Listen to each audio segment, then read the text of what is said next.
ओम नमो भगवते वासुदेवाय नमः। वास्तु ज्ञान गंगा चैनल पर आप सभी का स्वागत है। आइए सुनते हैं श्रावण मास के शुक्ल पक्ष की एकादशी की पुत्रदा एकादशी की कथा। धर्मराज युधिष्ठिर कहने लगे कि हे मधुसूदन, श्रावण शुक्ल एकादशी का क्या नाम है, व्रत करने की विधि तथा इसका महत्व कृपा करके बताइए।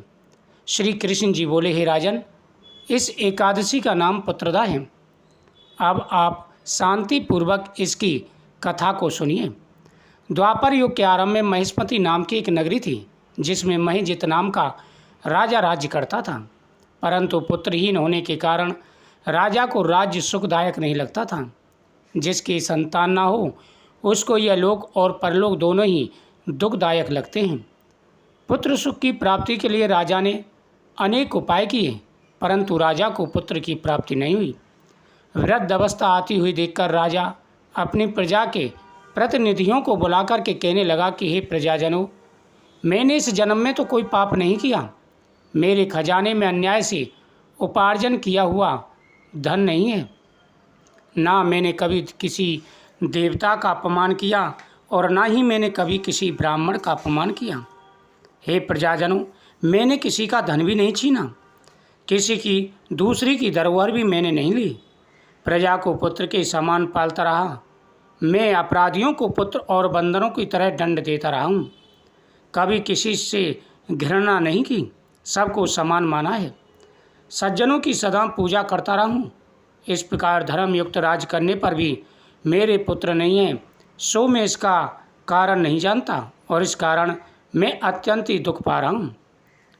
राजा महीजित की इस बात को विचारने के लिए मंत्रीगण तथा प्रजा के प्रतिनिधि वन को गए और बड़े बड़े ऋषि और मुनियों के दर्शन करते हुए राजा की हित की उत्तम कामना की पूर्ति के लिए किसी श्रेष्ठ तपस्वी मुनि को देखते फिरते रहे। एक आश्रम में उन्होंने एक अत्यंत वयोवृद्ध, धर्म के ज्ञाता, बड़े तपस्वी, परमात्मा में मन लगाए हुए मुनि, निराहार, जितेंद्रिय, जितात्मा, चित्त क्रोध, सनातन धर्म के गूढ़ तत्वों को जानने वाले, समस्त शास्त्रों के ज्ञाता महात्मा लोमस मुनि को देखा, जिनका कल्प के व्यतीत होने पर एक रोम गिरता है। सब ने जाकर के ऋषि को प्रणाम किया और उनके सामने बैठ गए। उन लोगों को देखकर मुनि ने पूछा कि आप लोग किस कारण आए हैं। निसंदेह मैं आप लोगों का हित करूँगा। मेरा जन्म केवल दूसरों के उपकार के लिए ही है, अतः संकोच मत करो। लोमस ऋषि के ऐसे वचन सुनकर के सब लोग बोले, हे महर्षि, आप हमारी बात जानने में ब्रह्मा से भी अधिक समर्थ हैं, अतः आप हमारे इस संदेह को दूर कीजिए।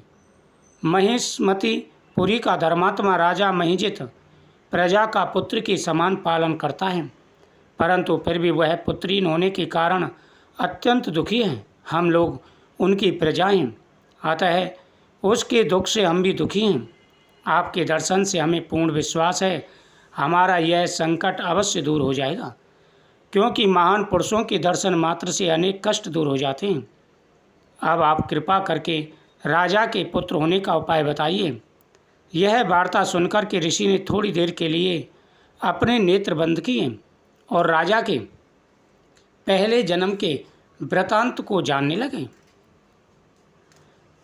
वह राजा के पहले जन्म के वृतांत को जानने लगे और कहने लगे, यह राजा पूर्व जन्म में एक निर्धन वैश्य था। निर्धन होने के कारण इसने अनेक बुरे कर्म किए। यह एक गांव से दूसरे गांव व्यापार करने के लिए जाया करता था। एक समय ज्येष्ठ मास के शुक्ल पक्ष की द्वादशी के दिन मध्यम काल के समय, जबकि वह 2 दिन का भूखा प्यासा था, एक जलाशय पर जल पीने गया। उस स्थान पर एक तत्काल की ब्याही हुई प्यासी गौ जल पी रही थी। राजा ने उस प्यासी गौ को जल पीते हुए हटा दिया और स्वयं जल पीने लगा। इसलिए राजा को यह दुख सहना पड़ा। एकादशी के दिन भूखा रहने से वह राजा हुआ और प्यासी गौ को जल पीते हुए हटाने से पुत्र के वियोग का दुख भोगना पड़ा। ऐसा सुनकर सब लोग कहने लगे कि हे ऋषि, शास्त्रों में पापों का प्रायश्चित भी लिखा है, अतः राजा का यह पाप नष्ट हो जाए ऐसा कोई उपाय बताइए। लोमस मुनि कहने लगे कि श्रावण शुक्ल पक्ष की एकादशी जिसे पुत्रदा एकादशी कहते हैं। तुम सब लोग व्रत करो और रात्रि को जागरण भी करो।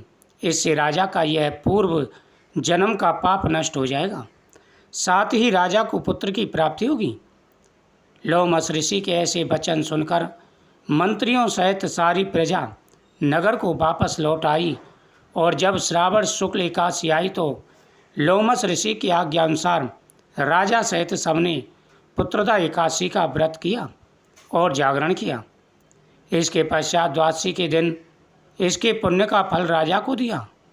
उस पुण्य के प्रभाव से रानी ने गर्भ धारण किया और प्रसव काल समाप्त होने पर उसके एक बड़ा तेजस्वी पुत्र उत्पन्न हुआ। वह पुत्र महान था, उसके गुण विलक्षण थे और महान तेजस्वी था। इसलिए हे राजन, इस श्रावण शुक्ल एकादशी का नाम पुत्रदा एकादशी पड़ा। अतः संतान के सुख की इच्छा रखने वाले इस व्रत को अवश्य करें। इसके महत्व को सुनने से मनुष्य सब पापों से मुक्त हो जाता है और इस लोक में संतान सुख होकर परलोक में स्वर्ग को प्राप्त होता है। एकादशी के दिन नियम के साथ में भगवान का पूजन करें। सबसे पहले भगवान कृष्ण को स्नान कराएं, भगवान लड्डू गोपाल जी को स्नान कराएं। स्नान कराने के बाद में कृष्णाय वासुदेवाय हरे परमात्मने प्रणतः क्लेश नाशाय गोविंदाय नमो नमः इस मंत्र का जाप करें। मंत्र जाप करने के बाद में भगवान शिव का अभिषेक करें। इस दिन भगवान शिव का अभिषेक भी करना है। भगवान शिव का अभिषेक करें, भगवान के सामने प्रार्थना करें, चौमुखी दीपक जलावें, पीपल वृक्ष के नीचे दीपक जला के परिक्रमा करें। इस दिन गौ और ब्राह्मण की सेवा करें। ऐसा करने से सभी प्रकार के मनोरथ पूरे होते हैं, धन बढ़ता है, सुख और समृद्धि आती है, सभी प्रकार की मनोकामनाएं पूरी हो जाती हैं। जो निसंतान दंपत्ति हैं उनको इसका व्रत अवश्य करना चाहिए, क्योंकि इस व्रत के करने से संतान का सुख प्राप्त होता है, संतान का आशीर्वाद प्राप्त होता है और सभी प्रकार की मनोकामनाएं पूरी हो जाती हैं। जो इस दिन हवन करते हैं उनके तीनों दोष दूर हो जाते हैं। पितृदोष दूर हो जाता है, पितृ ऋण से मुक्ति मिलती है, ऋषि ऋण और देव ऋण से वह मुक्त हो जाता है। जो भी संतानहीन इस एकादशी का व्रत करके द्वादशी को व्रत का पारण करते हैं और इसका फल भगवान के लिए समर्पित कर देते हैं, शीघ्र ही उन्हें संतान का सुख प्राप्त होता है।